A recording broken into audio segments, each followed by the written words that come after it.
Hello to everyone in the Holy Trinity Greek Orthodox Cathedral community and all of our friends. This is Father Jonathan. I hope you're doing well. Today we're going to continue our meditations on the Psalms of liturgical worship in the Orthodox Church. And right now we've been going through Psalm 140 in accordance with the numbering of the Septuagint Psalms. That is 141 in the Masoretic text. And it's a psalm that we again chant at Vespers in its entirety, along with a few others that we use for verses leading into hymns called the Kekragaria, which we've said get their name from the opening line of this psalm, Kyrie kekraksa in Greek, or Lord, I have cried. And we've been going through verse by verse because there's a lot of wisdom in this psalm. And we'll continue that trend today, moving on to verse 5. And the psalm continues, "The righteous one will train me with mercy, and he will reprove me, but do not anoint my head with the olive oil of the sinner. For again and again my prayer is against their pleasures."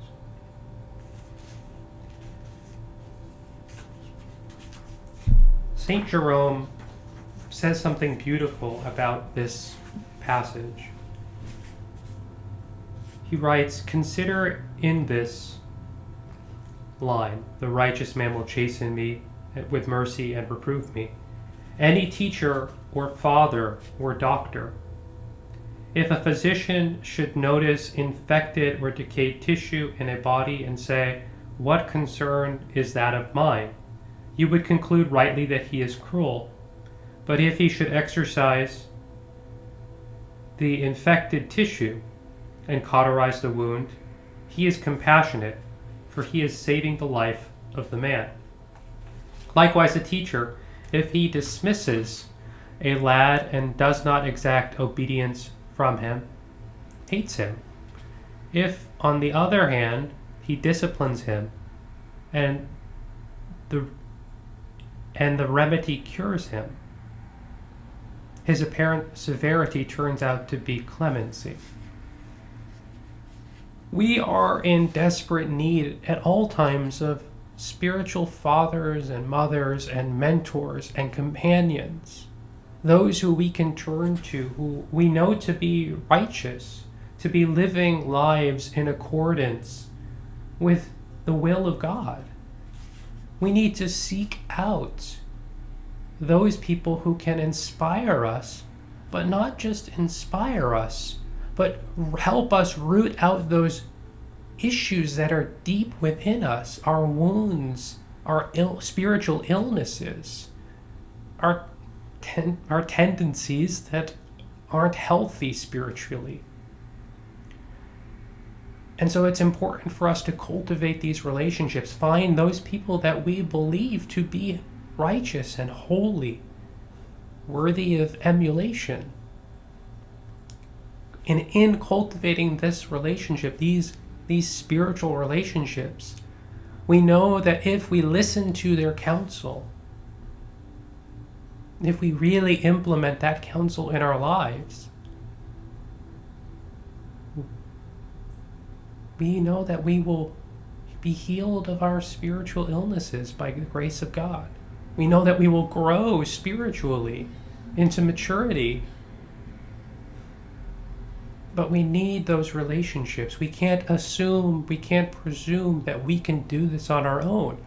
We need to have people who have been through the journey as well, and perhaps with greater degrees of success, or at least the wisdom that comes with being further progressed in the life of faith.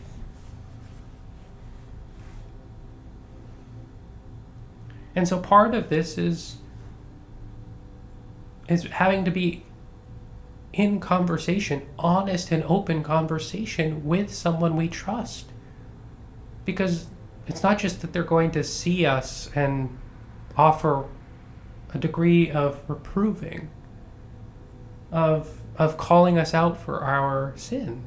In fact, they probably won't unless if they have that type of relationship with us. Which is why a confessing relationship is so significant. Confession isn't about airing our dirty laundry to someone else. It's about healing. It's about going to a physician, our spiritual father, and receiving the healing that the church offers us. Healing of our spiritual wounds and traumas, and our illnesses that keep us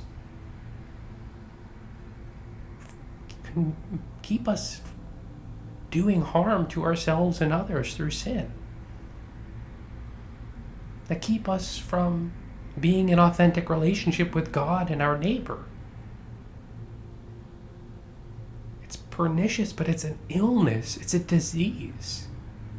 And we have to overcome it, and we need physicians, well time-tested physicians who know the treatments that the church has provided for 2,000 years to its faithful to overcome these spiritual illnesses that cause us to perpetuate sin in ourselves and in others and in the world around us.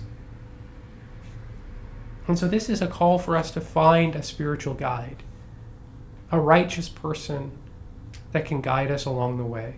This can be a formal spiritual father relationship with one of the confessors that you know, like Father Vasilios at our community, or a spiritual mother who has had the blessing to serve in that way. But also to have companions that are mentors in the faith, other parishioners at your communities that you see as living authentically the life that the gospel commands, that Christ compels us to, a life of loving God with all our heart, mind, soul, and strength, and our neighbor as ourself. And also to have spiritual companions.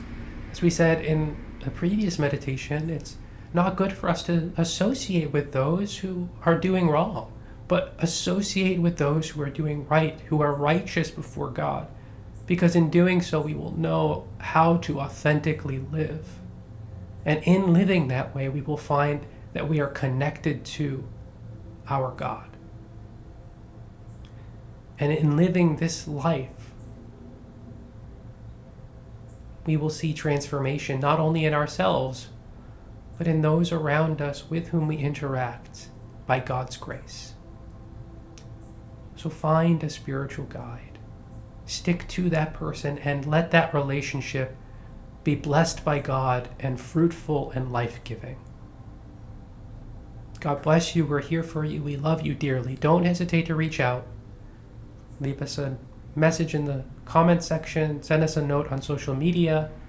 Call us, email us, whatever you need. We are here for you. We love you. Have a beautiful rest of your day.